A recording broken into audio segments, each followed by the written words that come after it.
Mansudya ddala byonna eby'emizizo ebitagenda wamu nandigiza yeekiriza mu abatizibwa naddala ebyabalongo ebyabakulu amasabo n'ebyokwesiga ebitaliimu ebitagenda wamu nandigiza yeekiriza mu abatizibwa ebyo byemansula.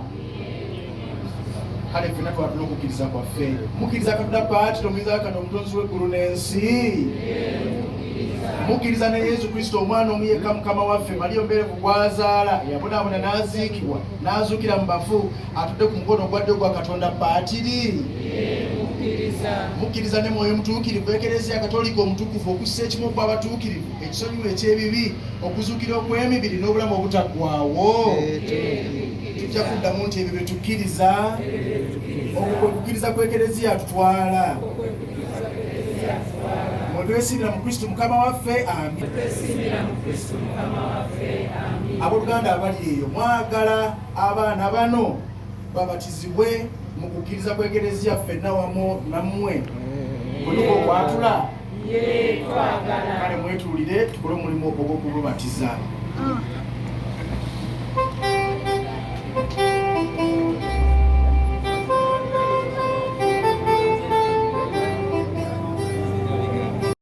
Kakati olaba Pawulo yali muyivu nnyo ng'asomye ng'omulimu guno asobola okugukwasisa obulungi, naye bwe yagutwala maaso Omukama n'amusisinkana mu ngeri gye tumanyi obulungi, n'akyusa omutima gwe n'akyusa obulamu bwe.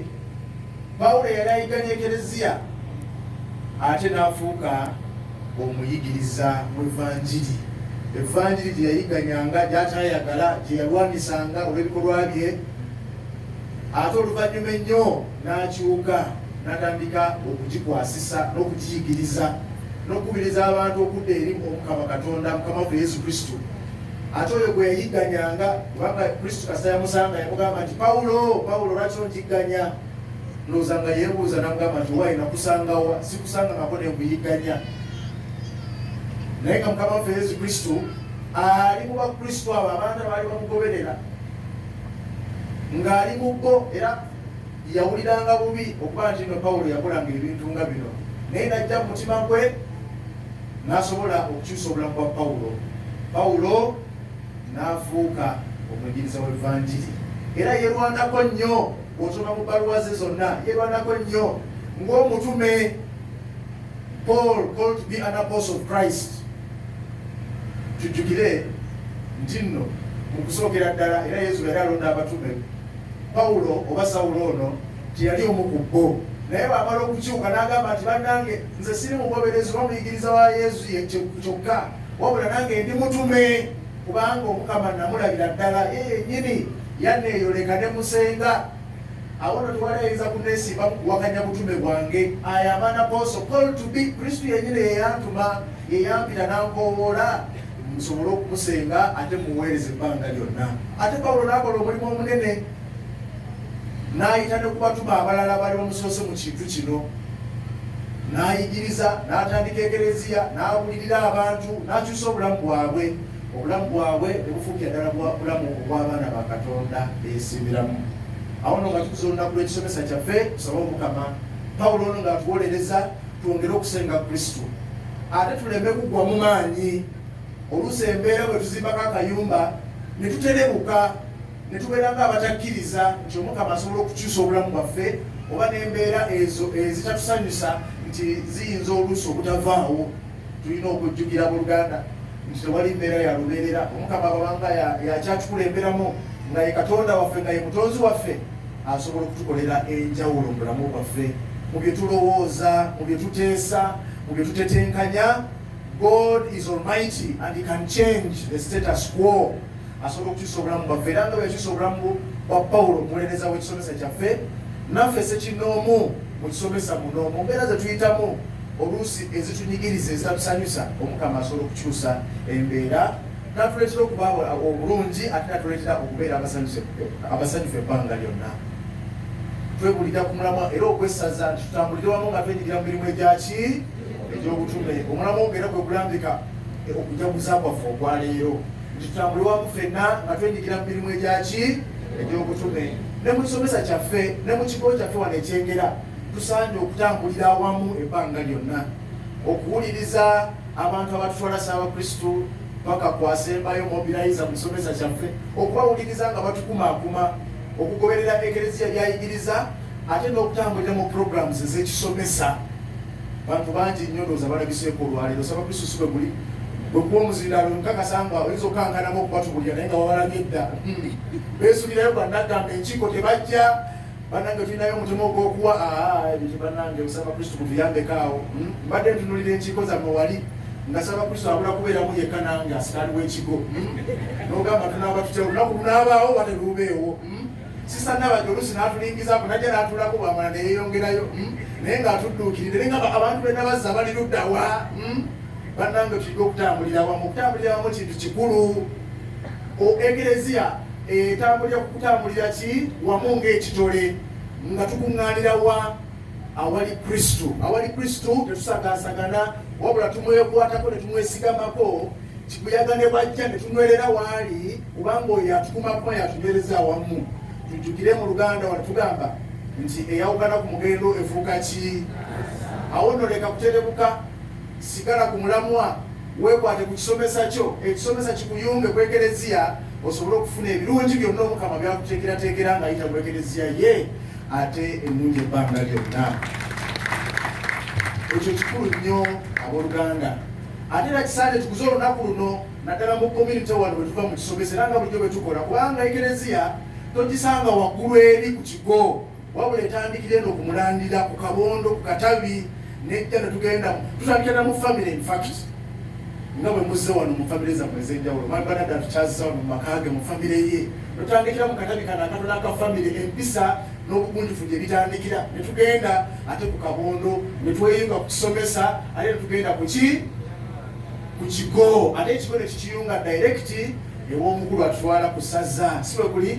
Ekereziya olaba atambulirawo okuva gye tutandikira naffe maka gaffe ne tugenda paka ku kigo ate ne tugenda ku bantu bonna okutendereza Omukama nga tuli kimu. Awo nno mbakubiriza mwenna bakristo benna bazizza okutambulira awamu okwegatta to be involved okuwulira nti n'ekintu okikola ki okirimu baleme kunyumiza bunyumiza nti bannange ebyo bifa mu kiti mu kisomesa but participate. Kubanga tosobodde weereza obubaka nti bannange wali olukiiko naye sikoze eki sisobodde naye mbaweerezaayo akakadde kaako mu busobozi bwo. Okiraba ekyo emirimu gy'ekisomesa nekikola kitya nekitambula. Kwayo eno mugyewoze bwewozi naye singa era mwali mutambulira wamu singa temumpakanya faza tebamuwakanya singa namamako yatakwayo yammwe saba Kristo nga yayimbisa owakabono nga yakuba engoma ekintu nekyedomola buki bulungi. Mwagala kuba mutya Buluganda okudda ku kigambo kyakata kyetulidde olwaleero abooluganda. Kristo olwaleero ku Sande eno atuwa amawulire atukoowoola ffenna okwesigama oba okutambula oba n'okukolagana kw'oyo aleeta emirembe. Kyekiba ky'omulamwa gwa Sande eno okusinziira ku masomo ge tufunye gatugamba the meek brings peace. Omuteefu aleeta eddembe. Omuteefu akola atya? Aleeta eddembe. Muba ng'oli muteefu ng'oli mukakamu bulungi mwatu ekikuvaamu kiba mirembe ki? Myereere. Emirembe okubaawo nga tosagaasagana ng'okakkanye bulungi ng'ekirimu gwe kiyoleka bulungi nti oli wa miki? Wa mirembe. Mu bulamu bwaffe obw'oku nsi ffenna tulwanya nnyo bwesizingirire okubeera ne batumalako mirembe ne mu mirimu gyaffe egy'enjawulo ne mu kutetenkanya kwaffe kwonna kwe tukola twagala kutuleetera emirembe. Tukola emirimu egy'enjawulo tusobole okufuna ebyo ebituwa emirembe mwattu ebituleetera okuwulira obulungi. Tulafubana nnyo nga tukyali ku nsi okuteekawo ebyo emiwaatwa egy'eddembe. Tunulira amaka oli n'akola nnyo akola amaka oba azimba amaka ag'ekitiibwa nti bw'anajja okugabeeramu abeeremu miki? Mirembe. Oli n'akola bizinensi okugeza n'akola bizinensi omutima gwe gubeere wamu nga ya mirembe ate agifunemu bulungi asobole okusanyusa ab'ewaka ate naye abeere bulungi anoonya miki? Mirembe. Okuza abaana mu maka oli n'azaala abaana naye ffenna tutafuna okulaba nti n'abaana be tuzadde babeera bulungi basobole okubeera ab'emirembe ate naffe batuweesa emirembe. Yonna yonna gye banaagenda ekitiibwa ky'obuzadde kisobole okubatambulirako nga bamirembe, bagambe nti omwana ono wamirembe, ate olwo alabisa abamuzaala tukakasa nga nabo baki bamirembe. Okwambala obulungi, oyagala okwambala obulungi kubanga oyagala olabike ng'oli wa kitiibwa, ng'emirembe era gikola ki gikulabikako n'ebintu ebifaananga ebyo. Kugamba okutetenkanywa kwaffe n'okufuba kwaffe twagala ebbanga lyonna kutuviiremu mirembe myereere. Naye wano lyatusimbawo akateera twebuulirire nnyo. Oluusi bino bye twesunga ng'ebyo tulowooza nti bye binatuleetera emirembe, ate oluusi tebituleetera mirembe nga bwe tugisuubira, wabula ate tufunamu mitawaana. Kubanga oteteekanya wano, oyagala sente nnyingi, oyagala omulimu omulungi, oyagala omukyalo omulungi, oyagala omwami omulungi, oyagala amaka. Eno ya lipoota yaffe eya St. Paul Nabaziza. Ssebo omutambizi omukulu, bannaddiini, olukiiko lwa executive eya paalishi olukulemberwa Omulongo Kato Ssettimba, abantu ba Katonda mwenna baanirizza mu linnya lya Mukama waffe Yesu Kristo. Mukkirize sebyuma waffe Omukama yeebala atutuusizza leero era n'atusobozesa okubaawo, tumutendereze era tumuwe ekitiibwa. Olunaku luno lwatuuka nga 29 Juuni ku Mande, olw'okuba lwali mu wiiki ne tusalawo tulukuza olwaleero nga 5. Akatundu akasooka nga kalimu akatonyezaako. Ekisomesa kyaffe kino kikolebwa obubondo 5 era nga bwe buno: St. Gonzaga, St. Bali ku Ddembe, St. Noah Mawagali, St. Jude ne Holy Family. Akatundu akokubiri, abasoosolooti enzaalwa. Ekisomesa kyaffe Omukama akiwadde ebibala by'abasoosolooti era nga be bano: asooka Reverend Father Kibuka James, ng'ono azaalibwa bakadde baffe maama ne taata bankooyooyo, nsaba muyimirireko. Nga bava mu kabondo ka St. Bali ku Ddembe. Tuyina Reverend Father Charles azaalibwa bakadde baffe omusomesa Yirwa ne maama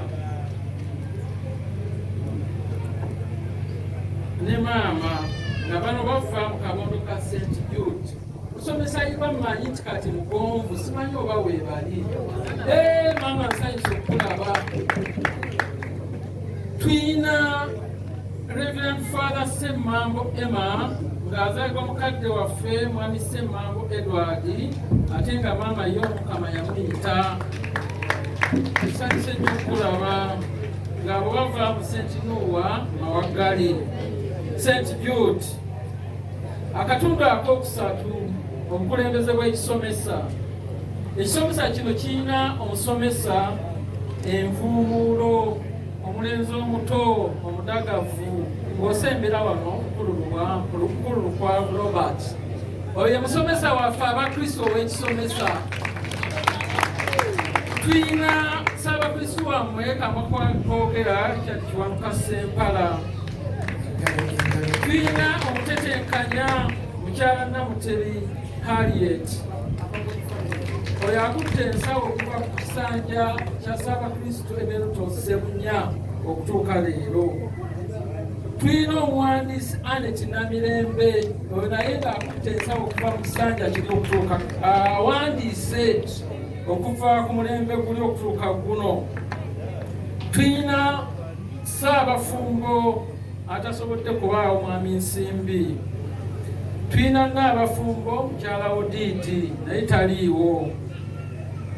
Tuyina owa Caritas omwami Aloysius Kibirige Amata Nabaziza. Tuyina abaami abakatuliki mwami Bruno Serunkuuma Sebusembirako. Tuyina abakyala abakatuliki mukyala Mubiru Jeeni. Tuyina ow'amawulire Mulondo Gerard. oyo no muvubuka muto nnyo naye ennaku zino nabaziza ku mawulire ezeemu obulamu. Tuyina ebyentendereza mukyala Agnes Semwogerere oyo ow'ebyensoma ebisanja kati ali ku kyakubiri oba kyakusatu. Tuyina abasamaliya Mama Grace Namutebi sembera wano. Tuyina mukyala Namawejje Olivia n'abavubuka taliiwo. Tuyina Ssaabavubuka Kizza Andrew aluwa. Andrew ono twamutadde mu kifo ky'abavubuka. Ekitongole kino kibadde nakyo kizingamye, ye muvubuka owanabaziza. Tuyina obwenkanya n'eddembe Mulangira Musanje Rogers, oyo naye yakajja ku lukiiko luno nga asikizibwa byebikazibwe yasomusibwa n'atwalibwa ku parish. Tuyina ebibiina byankola Catholic Salongero Leonard taliiwo. Abo nabo ngamba nti taliiwo kitegeeza mba mmanyi apology mba nazifunye. Tuyina Abakristu baffe abatukolamu omulimu omulungi okuviira ddala wansi mu bubondo tusobole okutambula. Holy Family Saalongoyiga Kibedi. Tuyina St. Gonzaga Saalongo Miro. Tuyina St. Jude Mwami Bruno Serunkuuma. Tuyina St. Bali Kudembe Mwami Nsimbi n'abagambi taliiwo. Ate ne St. Nuwa Mawagali tuyina Mwami Mulu Godfrey ate nga advice wange.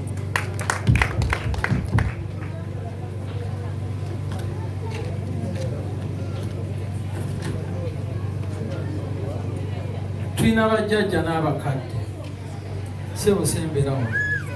Oyo ejjajja Mwami Munabaziza akatundu akookuna. Jjajja mukyala wayise naye jjajja mukyala sembe. Nsaba n'omulongo Kato osembereko wano. Omulongo Kato ono yatwala community yaffe ey'Akatale, batukola bulungi nnyo. Tulina akatundu akookuna enteekateeka y'omwaka n'ebikoleddwa. Omwaka 5 bayusaana abaana 11. Omugatte wonna tulina Abakristu Munabazi 2,446. Ebitongole akatundu akookutaano. Amawulire n'ekyabavubuka oluvannyuma lw'abakulembeze baabyo okutwalibwa obukulembeze bw'ensi bakkiriza nti tulonderamu abakulembeze abalala era nga be bano. Obwenkanya n'eddembe. Ekitongole kino kibadde kikulembulwamu abikazi bwe John Bosco kati yasuubizibwa. Tusanyuse okubalaba. Mwebale kujja mu maka gaffe. Mwebale tuteekamu obwesige. Tusanyuse nnyo, tulina essanyu lya nsuso okulaba nga muli mu maka gaffe wano. Sebo Father, tusanyuse nnyo okutambuza omukolo guno n'okukkiriza. Tutera olumu okubeera ku mikolo nebagamba Father takyazze, naye waffe osobodde okujja. Tuli basanyufu nnyo n'obugambo obulungi ate bwetulisiza. Waya yaffe kulidde bagamba si yebadde ey'okujja, eyandize ebadde egenda kukola etya. Mpozi yandimbye Luswayiri naye nze kulidde tewali kabulamu. Banaye mwebale nnyo, mwebale ddala. Abagenyi baffe mwenna tusanyuse okubalaba mu biti byammwe. Ab'ebitiibwa era Mukama yakikoze badde simanyi abakulembeze bange kuseema ffe bamu oba kubasembayo eno, naye nsanyuse nnyo okulaba nga muli wano nga musobodde okujjako ewaffe. Badde suubira nti mulanjayo era Mukama yakikoze. waliwo ebintu ebimu byowulira n'osooka weetyamu. Sijja kwewaana nti nze nayita omukolo guno owaffe ne tuli ku mulimu gwaffe. Ssaabakristu waffe owenabaziza n'aleeta ebbaluwa eyo n'agamba oli bize mujja kuyisaayisaamu amaaso. Naye ne tulowoozezeza bulijjo bwe twamaliriza awo Ssaabakristu yampadde ebbaluwa okuyisaayisaamu awo nti tusaba ennaku z'omwezi bwe ziti tukuŋŋaanireko mu maka gammwe. Nengisoma nensooka nsiriikirizamu okugimalayo n'olunaku alutaddeko nga kiraga nti abantu bagenda kuba bangiko. Ne bagamba ebintu ebya misa mbimanyi, abantu baba bangi baffe tebajja kujjaawo. Bagamba bwe tofaayo enteekateeka zonna zaffe. Namugamba ewaffe wayita wiiki emu mba ndi awo abaana nga bankubira essimu nga bagamba newaliwo abazze tubagulire. Ne babuuza baani awo, omwami bwati ne bwati nti kale mubaleke olwakomaddeyo abatugamba ffe tulabye tewali kibulayo tujja kujyayo. So Ssaabakristu n'obukiiko mwebale nnyo era ndowooza buli omu ateredde entendo waliwo ebibulamu niko bagamba kimala. Waffe twabeeranga tuli be Masaka omukolo gwabangako bafaaza gwabanga abantu bayitirivu. Ogenda ekitoko ng'osanga babategese wanere kati ne tutya nnyo ne tugamba abantu banaajaawo. Naye tugenza okulaba nga muteredde n'obutebe bukyaliwo. Mukama yakikoze. Era nensanyuka nnyo ne ngamba kati mbakugoba waliwo abamu beerabye feesi ziri wano ab'ebitiibwa bembadde sisuubira, waliwo n'abamu bembadde etiisa amaaso balaba ku TV oba babeerawa oba tebatuukikako kati okulaba nga ate tuli nabo wano. Naye ndaba nga kyakwenyumiriza nnyo ebintu ebimu Mukama yaba abikoze tomala nnyo gagana kuba ku Sande era yayitamira ke nawuliramu awo faaza alina ke yasomamu akali mu Evanjiri agamba waliwo omutambuze yali atambula oba n'akoowa n'abakoowa yakyala ne bamwaniza bulungi nnyo ne bamwalira bulungi nnyo naye yennyini n'aswala n'agamba n'abanyaniriza obulungi bwe bati mbakolere ki. Kakati ate okusiibula ndooza yalina gwe yasanga n'abuuzaako nti abantu bano ki kye beetaaga. Namuddamu ndooza tebalina mwana. Nawulira nakootingamu obutono tebalina mwana agamba nojja kufuna omwana. Omukumu oyo akomerera nnyo ekyawanyi era amasomo abeerako. Yes. Singa tebayaniriza muntu oyo baali basubiddwa ekirabo ekimu ku bisinga obulungi. Nange nekikwata nti singa omuntu abazza awaka aba mugenyi mwanirize mu kiti kye nga bw'ali. Toza amawulire agalinaku ag'okunyolwa nina sisita wange muddako mulundi gwakubiri abadde ne mutabani we ampita kojja inginiya omu ku bazimba Freedom City eyo. Manyi banginiya mwami Namakajjo mutambula nnyo ku buboodabooda olw'emirimu gye muba nagyo emiyitirivu. Bakwata site balabanga emirimu guno kati babeera ku boodabooda yali ava budde okulambula awo kinemukuba n'afiirawo.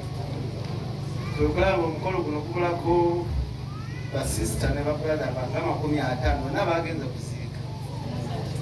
Essaawa zino bali mu kuziika ekyotera kitwafunye. Kaakati ekiro ekyo ne tugamba tukole tutya omukolo gunaayimirira oba okuziika kulo gunaayimirira. Nabagamba buli kimu kitambule era eggulo twasiibye n'amasuba awo yabadde abeera olwaleero bali mu kuziika naffe no tuli ku mbaka. Ayi Mukama muwe ekimuli ekitaggwaawo. Ayi Mukama muwe ekimuli ekitaggwaawo.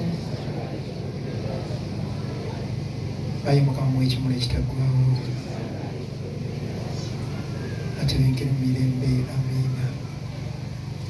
Kale kaakati nyongera okusiima mwenna sijjako wakwebaza ne balirwa n'abantu abamu ku bali wano omukulu Damba bonna weebali oludamba buuyawo mukyala Pawulo sobola okuyimirako tufunye chance eyajula bulijjo twekuzaakuza tugamba tumanyigane. Ate abatesitesi nga bakulembeddwa Ssaabakristu waffe wa St. Paul Sebo kulika nnyo, weebale kubona amaanyi gano, weebale kubona buwanguzi. Tunuulidde olukiiko lwo nga wamma akaseera kali tuuka okujja ku Paris oba oli awo nakyo tulikiraba, yongeramu amaanyi. Sebo omwami n'omukyala twabakazaako lya maneja bannange, mwebale okukkiriza okutukyaza wano mu maka gammwe, ate mwebale okuteekawo amaka gano agaweesa ekitundu kyaffe ekitiibwa. Father wasomedde emisa nga yeetaaya bulungi, otaali ebadde nene nnyo, nga ekitukuvu kyonna kinene ddala. Bannange mwebale nnyo, mwebalire ddala. Omukama abongere omukisa wadde mu bizinensi yaffe eri etuyimirizaawo. Bakulembeze bannaffe aba parish, bannange mwebale nnyo okubeerawo, mwebale okujja okubigiriza nga St. Paul ejjaguza olunaku lwabwe olw'ekisomesa. Olukiiko lwammwe ndulabe ne lunsanyusa obutesitesi bwammwe, ate n'obanga okopa bulungi ku parish. Bw'otunuulira omutukuvu wammwe gwe mwalonda St. Paul, omuntu omu yagamba Katonda bw'aba alonda talonda batuukirivu, wabula baalonze abakola ki? Abeetukuliza. Ng'asinziira ku Pawulo bwe yali, Katonda n'amwetukuliza. Nammwe Katonda ajja batukuza mufune ekisomesa oba oli awo Kereziya, kubanga yabeerondera ng'okulembedde bulungi, mubeere bagumu, mujja kufuna kuba mu lipooti ekirabyemu nga temulina abaana bebasomera kali mwezi. Ebigambo sirina bingi kubanga obudde bugenze, ate nga n'enjala yalemye dda abantu, nga neeteeseteese okusoma essaala y'okulya naye ali bumpi. Naye Ssaabakristu agambye omutima gumuli wano, wonna waatuukira wafunamu akadde ajja kujja atwegatteko tubeere ffenna twongere okusanyuka, era ebibye ebimu mugira mubitereka kubanga ajja, ebiggwawo byomubituwe ebitubijjewo. Bangambye okutongoza Golden Book for Good Samaritan, simanyi babagireese, mbadde nsaba ejje omusamaliya w'ekitundu kino yandibadde waali Mama Namutebe, manyi mulwadde naye basebo ne banyabo, ekitabo kino bakiyita The Golden Hearted and Merciful People, abantu ab'ekisa, ng'oyagala okubeera ow'ekisa n'okuyamba abantu baffe abali mu mbeera eyetaaga okuyambibwa, gwe mukisa gw'olina okuyingira ekitabo kino. Bangi bakiyingidde, bangi bawa obujulizi, ate olw'ebyo tukola oba byetukozesa. Mwaleba ejjuuzi twagabye emifaliso 55 gyavudde mu kitabo kino. Tulina ebirala bye tukola eby'amaanyi. Waliwo ngambye awo nti ate bulangiti n'essuuka, ebyo nno bye byasooka naye ndowooza bikaddiye, oba oli awo wegunaggwerako omwaka munotufunye ekirala olwa kitabo kiriwa kino. Ojja mu kitabo kino ne weewandiisa amannya go, ate n'oyogera n'omuwendo gw'osobola okudduukirira eri Abasamaliya. Bwe kinajjula nga tukizaayo ku ssaza, kubanga ate no tekyava ku ssaza wokka, kyava wa Paapa. Abalaba ebifaananyi mwalaba nga Paapa yakitongoza n'amuwako kopi. Bwe kirimala okujjula nga kiddayo e Roma, nga tugamba nti abo baali ekyengera, abaali ab'omutima omulungi mu myaka egyo. Saagala osubwe mukisa guno, saagala osubwe mukisa guno. Mukyala Ssebunya ye mwanika waffe ow'Abasamaliya, ate ng'ava mu kisomesa kyammwe wano. Mukyala Grace ate ye omukulu w'Abasamaliya wano. N'olwekyo bassebo ne bannyabo, guno gwe mukisa gwokka gw'olina. Omukama okugamba nti nali neetaaga okwambala wakola ki? Wannyambaza. Ekitabo kino mwewandiise, ate tulina akawunti sente tuteeka mu ngalo era sente zigenda bulungi ku akawunti netuzigire kubanga tulina kye tugoba twagala okujjuliriza projekiti yaffe ey'okuinvestinga ne treasury bond twagala okuteeka at least miliyoni 5 twakafunako miliyoni 2 era abakristo bazituwa katubulayo 3 wamma sente zitandika okujja amagoba nga zitujajja mu bantu kusabiriza kubanga abeetaaga obuyambi baki bangi. Nja kubasaba basebo ne banyabo muddukire ekitabo kino mukyala Sebunya agenda kubeera wano osobola omukono nojja n'akuwandiika woyagala kuteera ku account namba naye agirina wamma nga ebintu bitambula bulungi. Basebo ne banyabo nolwe kikola for executive omukulu yatugamba buli muntu yeeyogerera eddoboozi nerivaayo. Nze abadde ayogera oba akyayogera Engineer Musoke John Bosco w'Abasamaria Parish. Bakulembeze bannange newabaliko obulemu mwami Lwama Robert ono Mumbejja Nakalema omuwanika General Secretary Mukyala Lwama Max bebaliwo kati ku ssaawa eno abalambala musigaddeyo nenze mbalabi. Basebo ne bannyabo tusanyusa okubalaba mwebale kujja ku lunaku luno mwebale kujja tujaganizeeko wamu mu ssanyu era nebaza nnyo abateesiteesi mwebale nnyo mwebalire ddala era naffe okutuyita etubeerawo mwebale nnyo mwebalire ddala mubakubireko mu ngalo ate era engalo ez'enjawulo tuzikubireko bannyinimu omwami Peter n'omukyala ne famire yo Peter Banadda mwebale tukkiriza se okusaalimbira wano nga sinaba kumaliriza banga sigenda kulwawo nnyo mbategeeza nti okutandika ng'ennaku z'omwezi 5 enkya paka ng'ennaku z'omwezi 10 etugenda okugenda mu regisita y'ekyalo ey'okulonda ebyalo byonna mu Uganda. N'olwekyo mubukeereza enkokola mujje twewandiise regisita temuli muntu n'omu tojja kukkirizibwa wadde okulonda wadde okusembera we balondera nga tuli mu regisita eyo kyo kitwale nga nsonga. Leero okutandika n'enkya Electoral Commission egenda kutandika okuwandika sindika omuntu wo n'enniini nnamba ye n'erinnya bamuwandike mu regisita y'ekyalo ate era tubeerewo okuggyamu abo abatali batuuze baffe. Ekyo nkimaliriza ng'ennaku z'omwezi 28 kulonda kwero si wano.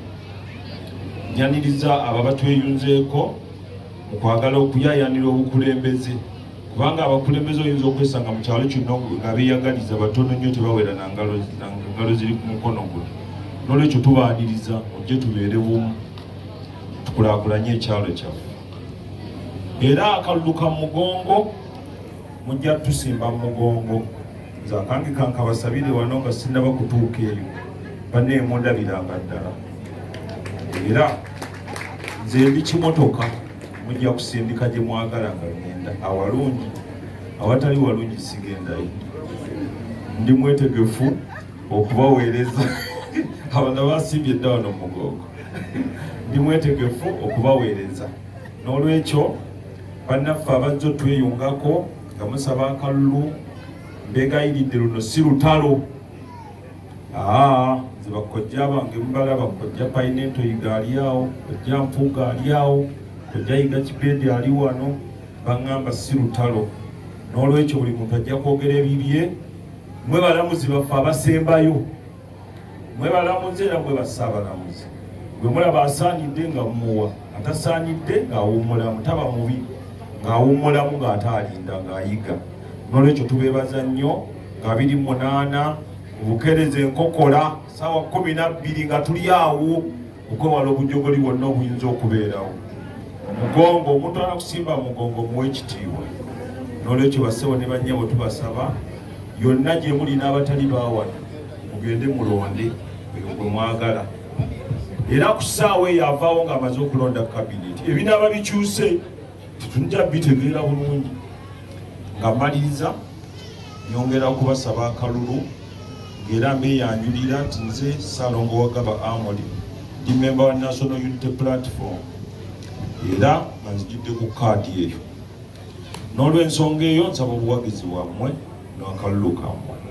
Waliwo abakulembeze abalala bayitamu eddawo muyimirireeko bannaye temugamba sibalazeeyo. kansala waffe mukyala Nassozi omukyala kabaka ow'ekitundu kino eky'Ennabazza nga sinnayita mukama wange nsaba nsooke mbawe obubaka buno mu bwangu. Bassebo ne bannyabo ku lunaku olwokubiri ab'amasomero nga bwe twabategeeza nsaba mwenna mujje tugende embuga tutwale oluwalo. Nja kusanyuka nga ab'amasomero muzze n'amasomero gammwe. Bassebo ne bannyabo nsaba mu nsonga eyo tukwataganire wamu. Era n'akatalekeka obwakabaka butugamba tubeere bawulize ku buli nsonga yonna.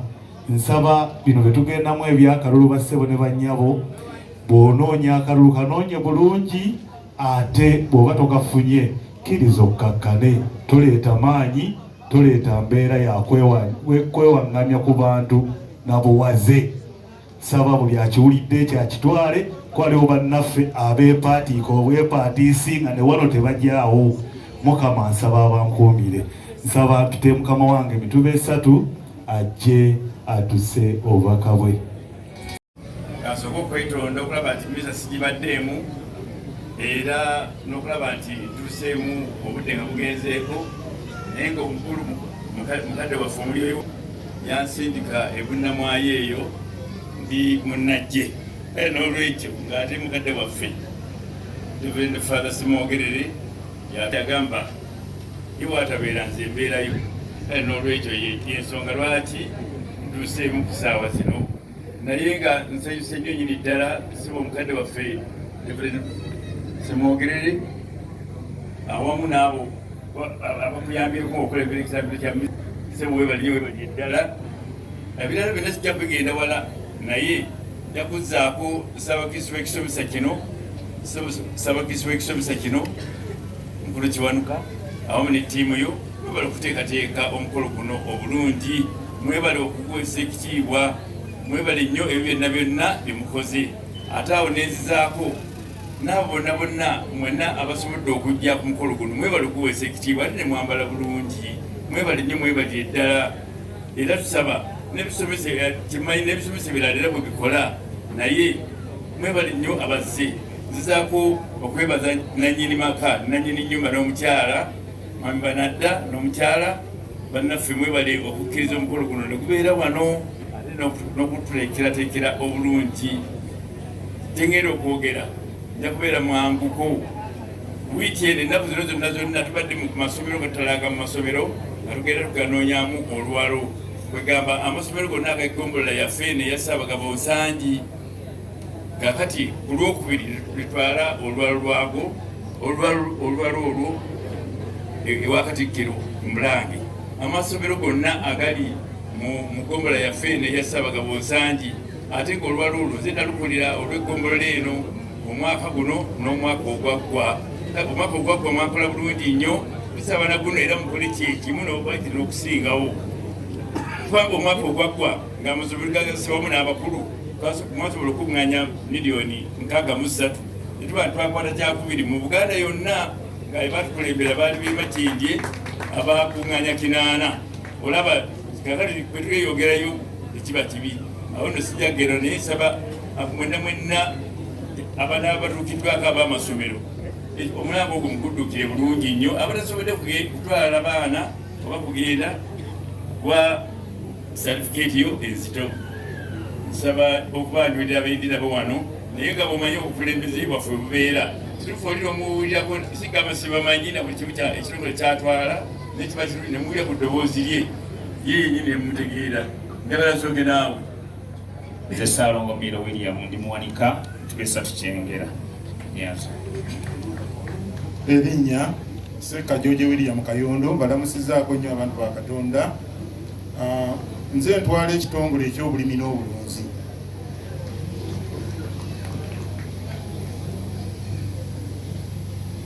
Erinnya Ssaalongo Baligidde Samuel Kigongo, nga nze wa mawulire Mitubeesa Tukyengera.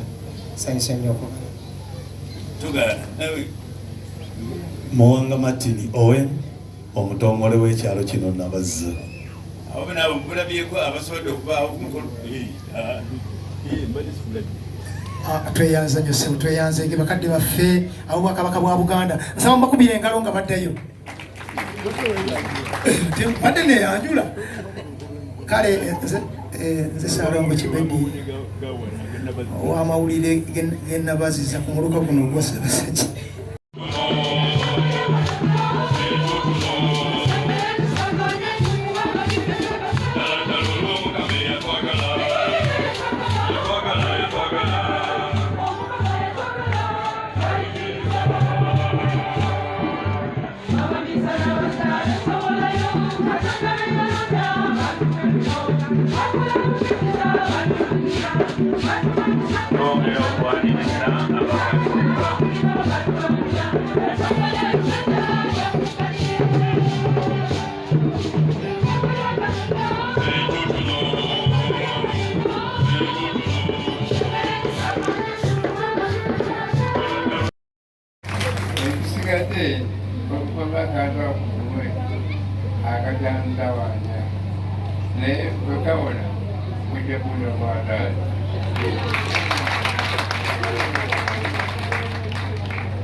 ate okulabika obulungi lwaliyo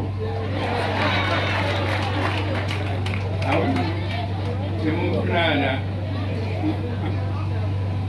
bannange banywebaleta mungeri enjawulo mulyajija bannange ekyengera okubeebaza okutulabirira bannange mutuliisizza ate bwendabe wano amajiga nenkumagekalizaawo nenga katuyamba amajiga tulabira abaafa